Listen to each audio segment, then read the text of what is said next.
अरे भाई, कैसी पूजा कर रहे हो तुम मेरी। राजा के मन में एक छोटी सी बात घर कर गई।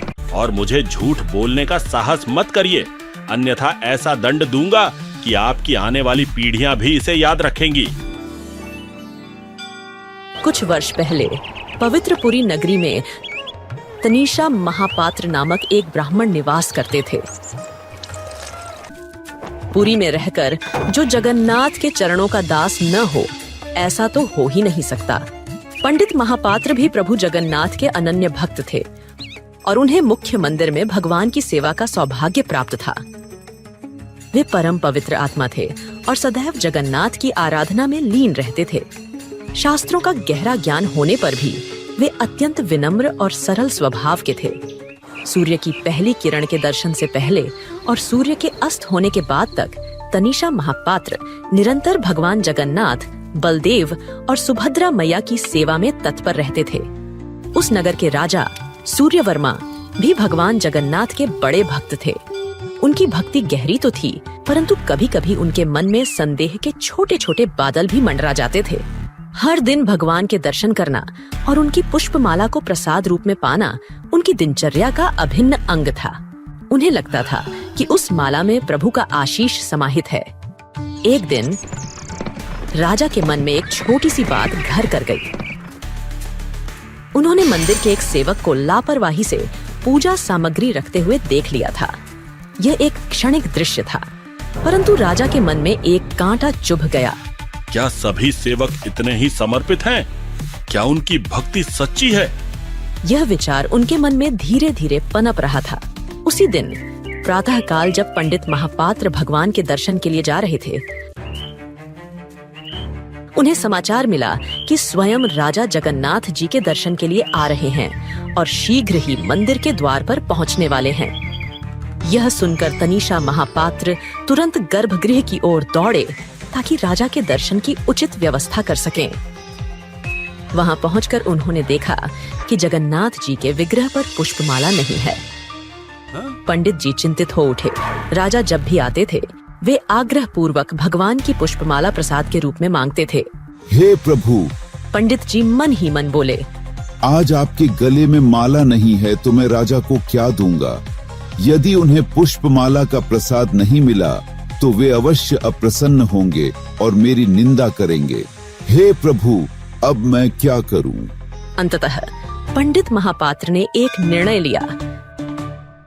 उनके अपने गले में जो ताजी पुष्पमाला थी, उसे निकालकर उन्होंने भगवान जगन्नाथ के विग्रह को अर्पित कर दिया।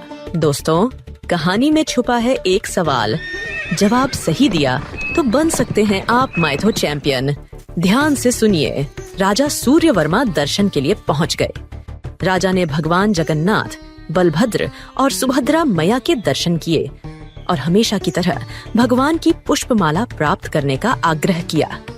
पुजारी ने अपने हाथ धोए और जगन्नाथ जी के विग्रह से वह माला उतारकर राजा को सादर प्रदान की। राजा ने अत्यंत श्रद्धा और भक्ति भाव से उसे ग्रहण किया और प्रसन्नता पूर्वक अपने महल की ओर लौट गए। महल पहुंचकर जब राजा अपने सिंहासन पर बैठे तो उनकी दृष्टि प्रसाद रूप में मिली हुई पुष्पमाला पर पड़ी। सुंदर शुभ्र फूलों की माला से मधुर सुगंध आ रही थी, परंतु तभी राजा की आंखें ठहर गईं। माला में एक काला बाल फंसा हुआ था। यह देखकर राजा के मन में विचारों का बवंडर उठ खड़ा हुआ। यह कैसी विचित्र बात है। इस पुष्पमाला में यह बाल कहां से आया? जगन्नाथ जी के तो बाल नहीं है, फिर यह बाल इस माला में कैसे? निश्चय ही इसमें उस पुजारी की ही कोई चाल है। लगता है उसने अपने गले से उतारी हुई माला भगवान को पहना दी और वही मुझे प्रसाद कहकर दे दी। राजा के मन में संदेह की आग धधकने लगी। कुछ ही समय में राजा ने सैनिकों को आदेश दिया, तनीषा महापात्र को तुरंत मेरे समक्ष प्रस्तुत किया जाए। राजा के गुस्से से सैनिक कांप उठे और शीघ्र ही महापात्र जी को राजमहल ले आए। राजा सूर्यवर्मा का क्रोध उनके मुख पर अग्नि की भांति प्रकट हो रहा था। उन्होंने महापात्र को देखते ही कठोर स्वर में कहा, अरे पुजारी जी, आज मुझे भगवान की माला में एक काला बाल मिला है। यह बताइए, क्या आपने यह माला स्वयं के गले से उतारकर भगवान को पहना दी और फिर उसे मुझे प्रसाद के रूप में दे दिया? फिर वे और भी तीव्र स्वर में बोले, आपने अन्नदाता भगवान जगन्नाथ के नाम पर मुझे धोखा दिया है। सच सच बताइए और मुझे झूठ बोलने का साहस मत करिए, अन्यथा ऐसा दंड दूंगा कि आपकी आने वाली पीढ़ियां भी इसे याद रखेंगी।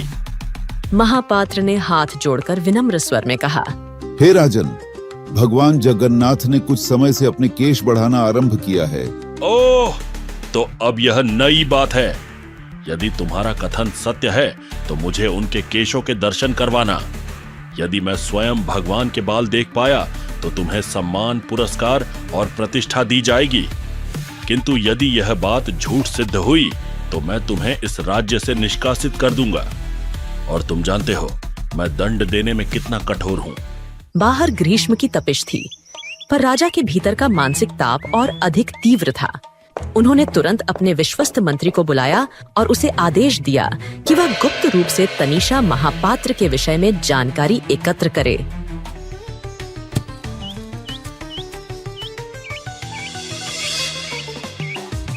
मंत्री ने पंडित जी के जीवन, उनकी दिनचर्या, मंदिर में उनकी सेवा और समाज में उनके सम्मान के बारे में पता लगाया।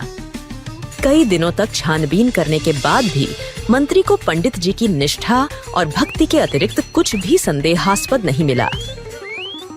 हर कोई उनकी पवित्रता और समर्पण की प्रशंसा करता था। उधर पंडित तनीषा महापात्र उस घटना के बाद से ही चिंतित थे। उन्हें अपनी धृष्टता पर ग्लानि हो रही थी कि उन्होंने अपनी माला प्रभु को पहना दी और फिर राजा से झूठ बोला कि भगवान के केश हैं। उसी रात जब वे गहरी नींद में सो रहे थे, उन्हें एक स्वप्न आया। उन्होंने देखा कि भगवान जगन्नाथ अपनी कमर पर हाथ रखे उनके सामने खड़े हैं और स्नेह भरी वाणी में उन्हें डांट रहे हैं। अरे ओ भोले भक्त, तुम इतने क्यों डर रहे हो? इतने वर्षों तक मेरी सेवा करने के बाद भी तुम्हें एक राजा का भय सता रहा है। डरो मत। एक क्या, ऐसे सैकड़ों राजा भी तुम्हारा कुछ नहीं बिगाड़ सकते। अच्छा यह बताओ, तुम्हें ऐसा क्यों लगता है कि मेरे केश नहीं है? क्या तुम्हें मेरे सिर पर मेरे सुंदर घुंघराले बाल दिखाई नहीं देते? अरे भाई, कैसी पूजा कर रहे हो तुम मेरी? यह कहकर भगवान जगन्नाथ अदृश्य हो गए। यह कथा अब तक चौंकाने वाली और सीख देने वाली लगी हो तो इसे लाइक कर शेयर कर दे ताकि औरों तक भी यह संदेश पहुंचे। पंडित जी की नींद टूट गई। उन्हें ऐसा लगा जैसे स्वयं प्रभु ने आकर उन्हें अभयदान दे दिया हो। रात अब भी समाप्त नहीं हुई थी। फिर भी वे उठे, स्नान किया और मंदिर पहुंच गए। जैसे ही उन्होंने भगवान जगन्नाथ की ओर देखा, उनकी आंखें आश्चर्य से खुली रह गईं। भगवान के सिर पर सुंदर, घुंघराले, लंबे और काले केश शोभायमान थे। वे केश चमेली के फूलों से सजे हुए थे और उनकी चमक अद्भुत थी। वे इतने लंबे थे कि भगवान की कमर तक लहरा रहे थे। यह देखकर पंडित महापात्र की आंखों में आंसुओं की धारा बह निकली और उनका हृदय कृतज्ञता से भर गया। प्रातःकाल राजा सूर्यवर्मा अपने सैनिकों के साथ मंदिर पहुंचे। वे पंडित महापात्र से सत्य जानने के लिए उत्सुक थे, परंतु उनके मन में अब भी संदेह बना हुआ था। जैसे ही उन्होंने गर्भगृह में प्रवेश किया और भगवान जगन्नाथ के विग्रह की ओर देखा तो वे आश्चर्य से स्तंभित रह गए। भगवान के सिर पर काले घुंघराले केश लहरा रहे थे। राजा को अपनी आंखों पर विश्वास नहीं हुआ। उन्होंने दंडवत होकर भगवान जगन्नाथ को प्रणाम किया। फिर उन्होंने पंडित तनीषा महापात्र की ओर देखा, जिनकी आंखों में अब भय की जगह श्रद्धा और आनंद के आंसू थे। राजा को मंत्री द्वारा दी गई जानकारी भी याद आई, जिसमें पंडित जी की अटूट भक्ति और पवित्र जीवन का वर्णन था। राजा को अपनी क्षणिक शंका पर पश्चाताप हुआ। उन्होंने पंडित महापात्र को उनकी अनन्य भक्ति और समर्पित सेवा के लिए सम्मानित किया। उस दिन राजा सूर्यवर्मा का विश्वास और भी दृढ़ हो गया। उन्हें समझ में आ गया कि सच्ची भक्ति के आगे भगवान स्वयं अपने भक्तों की रक्षा करते हैं और उनकी शंकाओं का निवारण करते हैं। पंडित तनीषा महापात्र के हृदय में तो स्वयं जगन्नाथ विराजमान थे और उन्होंने हर विपत्ति से उनकी रक्षा की। पिछली वीडियो के अंत में हमने आपसे एक सवाल पूछा था और हमें बहुत सारे कमेंट्स मिले। धन्यवाद सभी को। वो 10 भाग्यशाली दर्शक जिन्होंने सही जवाब दिया और बन गए हमारे माइथो चैंपियंस। तो दोस्तों, आपने पूरी कहानी सुनी। अब बारी है आपके ज्ञान की परीक्षा की। देखते हैं कितने लोगों ने ध्यान से सुना। प्रश्न, भगवान जगन्नाथ के सिर पर क्या विशेषता दिखाई दी थी जिसे देख राजा चौंक गए? ए, मुकुट से निकलती अग्नि। बी, सुनहरे बाल। सी, लंबे काले घुंघराले बाल। डी, चमकते हुए रत्न। सही जवाब कमेंट में लिखे। जीत सकते हो टॉप फैन का बैज और अगले वीडियो में नाम।